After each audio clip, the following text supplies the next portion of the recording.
The story begins on a wide stretch of farmland just outside a small rural town. The girl's name is Emily Carter, 17 years old, broad-shouldered, heavier than most kids her age. She lived with her mother, tending animals and crops, their farmhouse standing like a lone guardian over acres of golden wheat.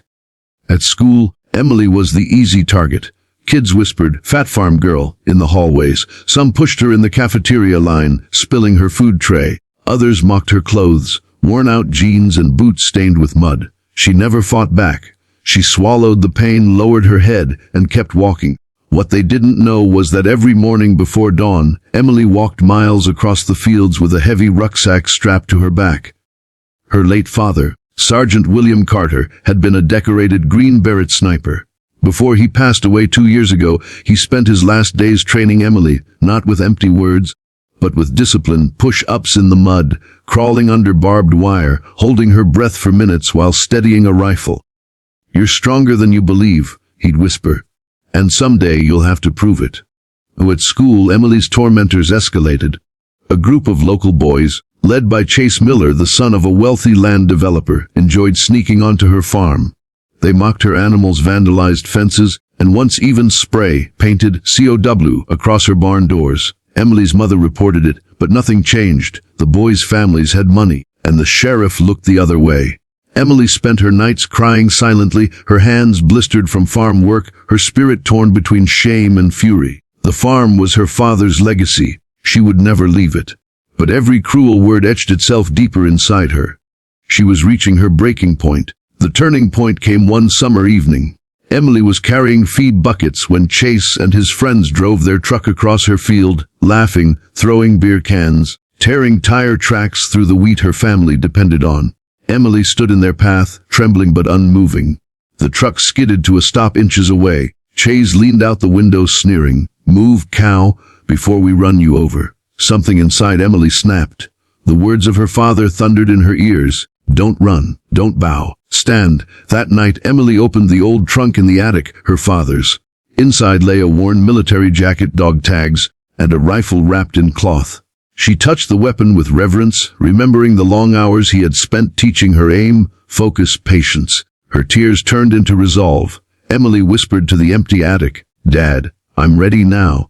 And for the first time in her life, Emily wasn't afraid of the bullies. CHATER2, the day they crossed the wrong girl. The next weekend, the bullies returned, this time more aggressive than ever. They wanted to humiliate her in front of the town. Chase had convinced a group of kids to join, turning her farm into a cruel stage. They cornered her near the barn, laughing. One shoved her shoulder, another kicked over her feed buckets. "Show us your pig tricks, farm girl," Chase mocked. "Wink for us." The group howled with laughter. Emily's hands shook, but not from fear anymore. From the calm control her father had drilled into her. "You need to leave," Emily said firmly, her voice steady. "Or what?" Chase smirked, stepping closer. Emily's gaze didn't waver. She dropped the farm tool she was holding, squared her shoulders, and in a flash of movement no one expected, she twisted Chase's wrist when he tried to grab her. He yelped as she forced him down to his knees. Gasps erupted from the crowd. Another boy lunged at her. Emily sidestepped, swept his legs, and he landed flat on his back, wind knocked out. The rest froze, eyes wide. The fat farm girl they had mocked for years moved with the precision of a soldier. Emily didn't strike to hurt, only to defend. Each motion carried discipline, control, and power. She disarmed them of their arrogance, their laughter dying in their throats. Chase, red-faced and humiliated, tried to rally. "She thinks she's some kind of soldier?" "She's nothing but." Emily cut him off, voice sharp and unwavering. "My father was a Green Beret sniper. He trained me every day on this land. You thought I was weak because of how I look. But strength isn't measured by size. It's measured here." She tapped her chest.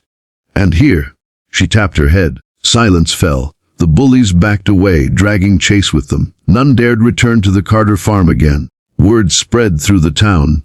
Emily Carter wasn't a victim anymore. She was a fighter, a protector, someone who carried her father's legacy with honor. In the weeks that followed, something shifted. Other kids who had been bullied found courage in her story. Emily still worked the farm, still wore the same muddy boots, but when she walked into town, heads no longer turned to mock. They turned with respect, and every evening, When the sun sank low over the golden fields, Emily stood tall in the quiet, whispering to the wind, "I did it, Dad, just like you taught me." This isn't just a story about a bullied girl. It's about the truth that strength often hides in the places people least expect. It's about the quiet fighters, the underestimated souls, who one day rise and prove that courage, real courage, never comes from mocking others, but from standing tall when the world tries to bring you down.